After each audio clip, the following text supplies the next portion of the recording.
tingkah lakunya sendiri, sehingga mereka bukan semata-mata bidak yang menjadi objek pengaruh lingkungan. Sifat kasual bukan dimiliki sendirian oleh lingkungan, karena orang dan lingkungan saling mempengaruhi. Banyak aspek fungsi kepribadian melibatkan interaksi orang satu dengan orang lain. Tanpa reinforcement, Bandura memandang teori Skinner dan Gould terlalu bergantung kepada reinforcement. Jika setiap unit respons sosial yang kompleks harus dipilah untuk direinforce satu persatu, bisa jadi orang malah tidak belajar apapun. Menurutnya, reinforcement penting dalam menentukan apakah suatu tingkah laku akan terus terjadi atau tidak. Tetapi itu bukan satu-satunya pembentuk tingkah laku. Orang dapat belajar melakukan sesuatu hanya dengan mengamati dan kemudian mengulang apa yang dilihatnya. Kognisi dan regulasi diri.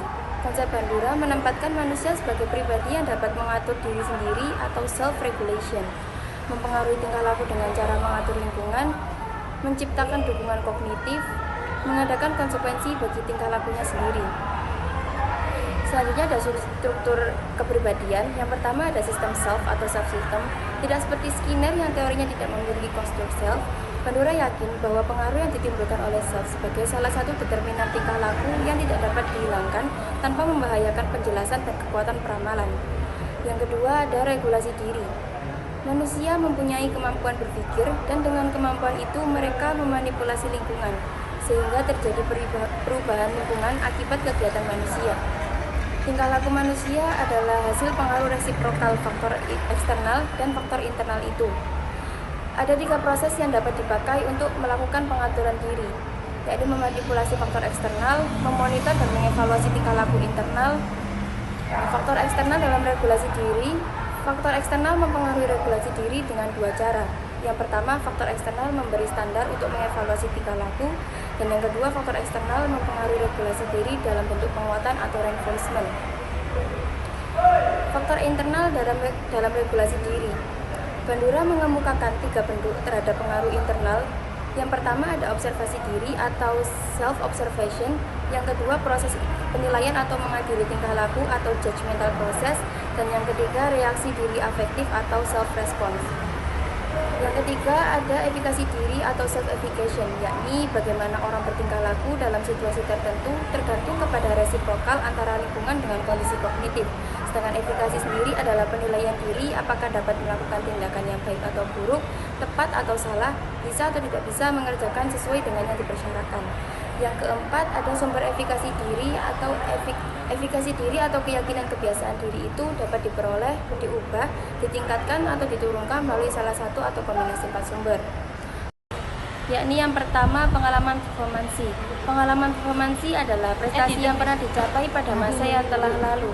Performansi masa lalu menjadi pengubah efikasi diri yang paling kuat pengaruhnya.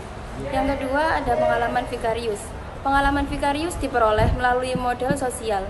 Efikasi akan meningkat ketika mengamati keberhasilan orang lain. Sebaliknya, efikasi akan menurun jika mengamati orang yang kemampuannya kira-kira sama dengan dirinya ternyata gagal. Yang ketiga ada persuasi sosial. Efikasi diri juga dapat diperoleh, diperkuat, atau dilemahkan melalui persuasi sosial. Dan yang keempat, keadaan emosi. Keadaan emosi yang mengikuti suatu kegiatan akan mempengaruhi efikasi di bidang kegiatan itu. Emosi yang kuat, takut, cemas, stres dapat mengurangi efikasi diri, namun bisa terjadi peningkatan emosi yang tidak berlebihan dapat meningkatkan efikasi diri. Selanjutnya ada aplikasi efikasi diri sebagai prediktor tingkah laku. Menurut Bandura, sumber pengontrol tingkah laku adalah resiprokal antara lingkungan, tingkah laku, dan pribadi setiap individu. Setiap individu mempunyai efikasi diri yang berbeda-beda pada situasi yang berbeda, tergantung kepada yang pertama, kemampuan yang dituntut oleh situasi yang berbeda itu. Yang kedua, kehadiran orang lain, khususnya saingan dalam situasi itu. Dan yang ketiga, keadaan fisiologis dan emosional, kelelahan, kecemasan, apatis, dan murung. Nah, yang terakhir ada efikasi kolektif atau kolektif efikasi, yakni keyakinan masyarakat bahwa usaha mereka secara bersama-sama dapat menghasilkan perubahan sosial tertentu. Ini bukan jiwa kelompok, tetapi lebih sebagai efikasi pribadi dari banyak orang yang bekerja bersama. Selanjutnya yaitu dinamika kepribadian. Menurut Bandura, motivasi adalah konstruk kognitif yang mempunyai 2 sumber gambaran. Gambaran hasil pada masa yang akan datang dapat menimbulkan motivasi tingkah laku saat ini dan harapan keberhasilan didasarkan pada pengalaman, menetapkan dan mencapai tujuan-tujuan. Antara dengan kata lain, mendapat informasi pada masa yang akan datang, memotivasi seseorang untuk bertingkah laku tertentu juga dengan menetapkan tujuan atau peningkatan performasi yang diinginkan dan kemudian mengevaluasi performasi untuk bertindak pada tingkat tertentu. Bandura setuju bahwa penguatan menjadi penyebab belajar, namun orang juga dapat belajar dengan penguatan yang diwakilkan atau vicarious reinforcement. Penguatan dari ditunda atau expectation reinforcement atau bahkan tanpa penguatan yaitu beyond reinforcement. Pertama, penguatan vicarious atau vicarious reinforcement yaitu mengamati orang lain yang mendapat penguatan membuat orang ikut puas dan berusaha belajar gigih agar menjadi seperti orang itu. Yang kedua yaitu penguatan yang ditunda atau expectation reinforcement yaitu orang terus-menerus berbuat tanpa mendapat penguatan karena yakin yang akan didapatkan pada masa yang akan datang merupakan hasil yang memuaskan. Yang ketiga yaitu tanpa penguatan atau beyond reinforcement yaitu belajar tanpa reinforcement sama sekali, mirip dengan konsep otonomi fungsional dari Allport.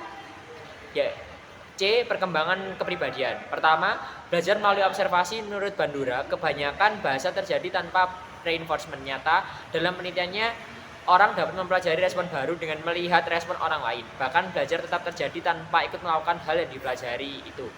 Dan model yang diamatinya juga tidak mendapat reinforcement dari tingkah lakunya. Belajar melalui observasi jauh lebih efisien dibanding bagian melalui pengalaman langsung. Melalui observasi, orang dapat memperoleh respon yang tidak terhingga banyaknya, yang mungkin diikuti dengan dukungan atau penguatan. Ada dua macam belajar melalui observasi, yaitu yang pertama peniruan atau modeling. Yang kedua yaitu modeling atau tingkah laku baru. Yang kedua yaitu modeling mengubah tingkah laku lama. Di samping dapat mempelajari tingkah laku baru, model ini mempunyai dua macam dampak terhadap tingkah laku lama. Yang pertama yaitu tingkah laku model yang diterima secara sosial dapat memperkuat respon yang sudah dimiliki. Pengamat kedua, tingkah laku model tidak diterima secara sosial dapat mempererat atau memperlemah pengamat untuk melakukan tingkah laku yang tidak diterima secara sosial, tergantung apakah tingkah laku model itu diganjar atau dihukum. Yang ketiga yaitu faktor-faktor penting dalam belajar.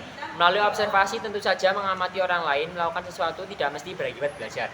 Karena belajar melalui observasi memerlukan beberapa faktor atau prakondisi. Menurut Bandura, ada 4 proses yang penting agar belajar melalui observasi dapat terjadi, yakni yang pertama perhatian atau attention process. Sebelum meniru orang lain, perhatian harus dicurahkan ke orang itu. Yang kedua, representasi atau representation, yaitu proses tingkah laku yang akan ditiru harus disimbolisasikan dalam ingatan, baik dalam bentuk verbal maupun dalam bentuk gambaran atau imajinasi.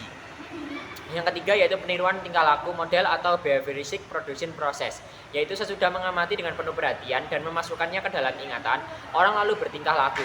Yang keempat yaitu motivasi dan penguatan atau motivation and reinforcement process, yaitu belajar melalui pengamatan menjadi efektif kalau pembelajaran memiliki motivasi yang tinggi untuk dapat melakukan tingkah laku modelnya. Observasi mungkin memudahkan orang untuk menguasai tingkah laku tertentu, tetapi kalau motivasi untuk itu tidak terjadi proses belajar. Yang keempat yaitu dampak belajar. Setiap kali respon dibuat akan diikuti dengan berbagai konsekuensi. Ada yang konsekuensinya menyenangkan dan ada yang tidak menyenangkan.